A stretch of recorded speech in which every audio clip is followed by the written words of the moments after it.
ప్రజాపతిరకామయత ప్రజా ఏయేతి సతపోతప్యత సోऽन्तर्वानभवति సహరితశ్యావో భవతి తస్మాత్ ప్రియంతర్వత్ని హరిణీ సతీ శ్యావా భవతి స విజాయమానో గర్భే తాతామ్యత్ సతాంతః కృష్ణశ్యావో భవతి తస్మాత్ తాంతః కృష్ణశ్యావో భవతి. 4వ పాశురంలో ఫలస్వరూపం. భగవంతుని దగ్గర శరణాగతి చేసినతో ఏం ఫలము? భగవంతునితో కలిసి ఆనందానుభవం. అదే నీరాట్టం. ఏష బ్రహ్మ ప్రవిష్టోస్తి గ్రీష్మే శీతమివ హ్రదమనియు, మంచి వేసవి కాలంలో ఉన్నట్టు తపించినటువంటి వాడు నిండుగా స్నానం చేస్తే యొక్క శరీరం చల్లబడుతుందో, భగవంతుణ్ణి ఆలింగనం చేసుకోవడమే ఆత్మకు ఉత్తమమైనటువంటి శైత్యం. అది విశేషంగా ఆ పాశురంలో ఏమంటున్నారంటే, 4వ పాశురంలో పర్జన్య దేవుడు నేను ఏమైనా కైకర్యం చెయ్యాలి నీ నోముకు అంటే, ఎందుకు? తాయో వేద సవేద బ్రహ్మ సర్వే ఏస్మై దేవా బలిమా వహంతి. భగవత్ ప్రపన్నునికి దేవతలు కూడా వచ్చి దాస్యవృత్తి చేస్తూ ఉంటుంటారట. పర్జన్య దేవుడు మాకేమైనా కైకర్యం కావాలంటే, అమ్మా మీరందరూ కూడా ఈ నోము అనేటువంటి యాజము చేత లోకములో వర్షం కురవడానికి కూడా కావున విశేషంగా నేను వర్షం కురిపిస్తాను, అది వర్షం కురిపించమని అమ్మవారు కూడా అంటుంటే, అయ్యా భగవంతుడు ఆజ్ఞ చేత మీరు వర్షం కురవడం ఉన్నా కూడా మీకు విశేషంగా ఏమిటి? మేము భగవంతుడు ఇద్దరు కలసి స్నానం చేయుట కొరకై ఉన్నటువంటిది. అప్పుడు ఆ చూసి పర్జన్య దేవుణ్ణి ఆయుమళై కన్నా మండలాకారంగా వర్షించేటువంటి వర్షమునకు అన్నా అధిపతి అథవా ఆయుమళై కన్నా కృష్ణాను కూడా పిలుస్తున్నారు. వాళ్ళకి ఎక్కడ పోయినా తన్మయత్వం. ఎట్లా ఉండాలి? మేఘమును కూడా భగవద్ విషయమైనటువంటి ఉదాహరణమే. ఎట్లా నల్లగా ఉండాలి? ఊడి ముదల్వను రోంబోల్మై కరుత్తు. సృష్టికి అభిముఖముడైన భగవంతుని యొక్క శరీరం ఎలా నల్లబడును ఆ రీతిగా ఎందుకంటున్నది వేదం అంటే, భగవానుడు ప్రజాపతి రకామయత ప్రజాయే ఏతి సతపోతప్యత సోऽन्तर्वानभवति. భగవంతుడు లోకమును సృష్టించడానికి సంకల్పించుకున్న తర్వాత గర్భవంతుడైనాడట. గర్భవంతుడైతే అప్పుడు ఏమైంది? సహరిత శ్యావో భవతి.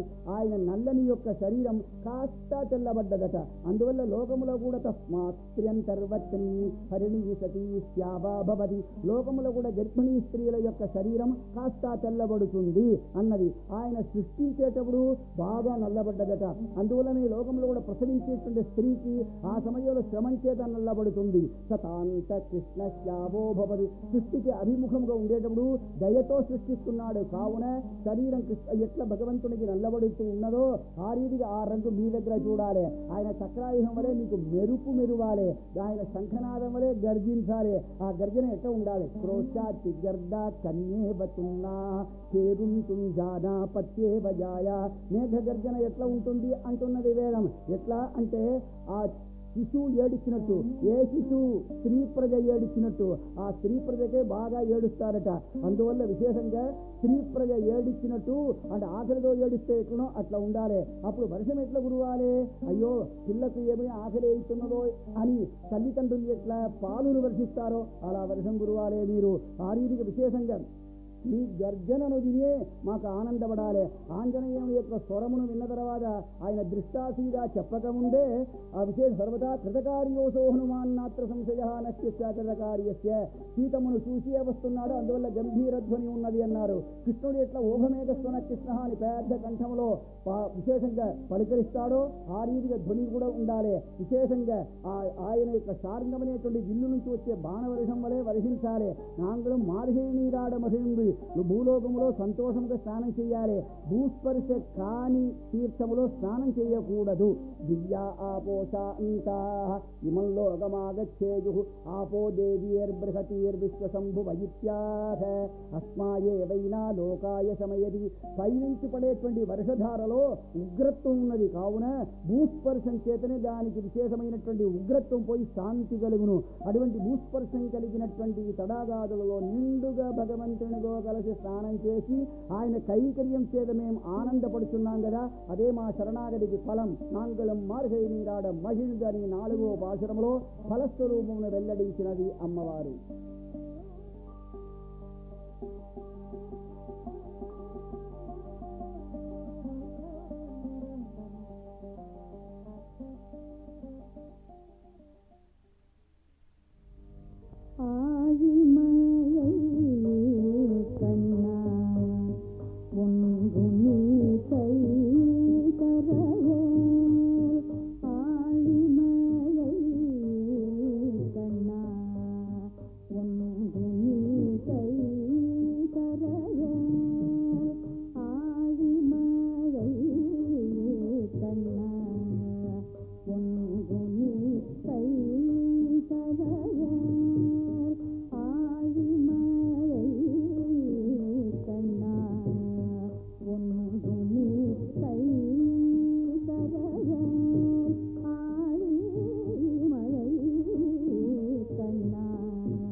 ओ गभीर भाव मेघ ओ गुणाढ्य दानधुर्य బాగుగ నీ చేయవలయు పనులు వింటివా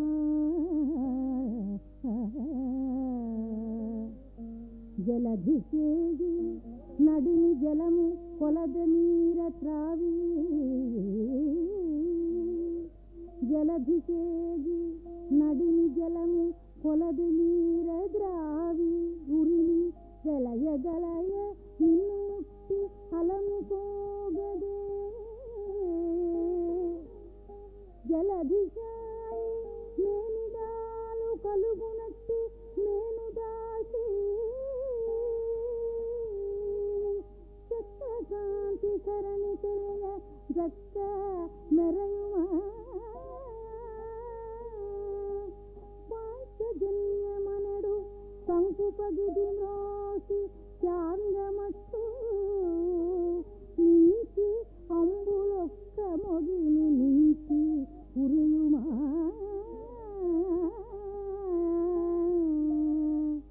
నోము నోమమేము మేనికాము తీర రేపకడను హేమమలర నీటనాడి చెలగియుందుము నందసుతుని కూడి గోప సుందరాంగులెల్ల నందసుతుని కూడి గోప సుందరాంగులెల్ల ముదము చందు కొరకు కురిసే మేఘుడందు ఎందును ముదము చందు కొరకు కురిసే మేఘుడందు ఎందును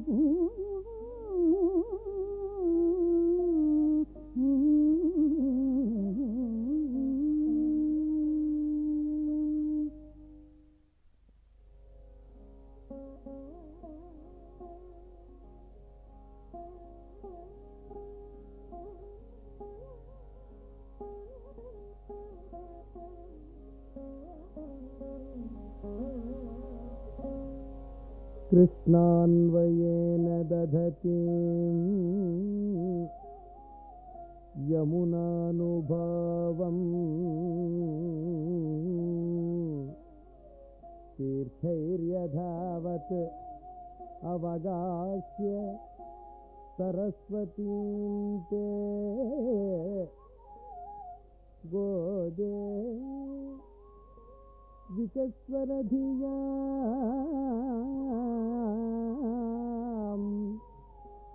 భవతి కటాక్షాత్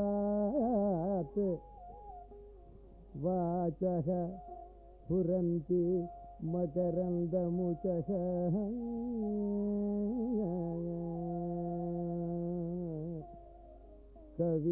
కవీనాం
నిత్యశ్రీ నిత్యమంగళం.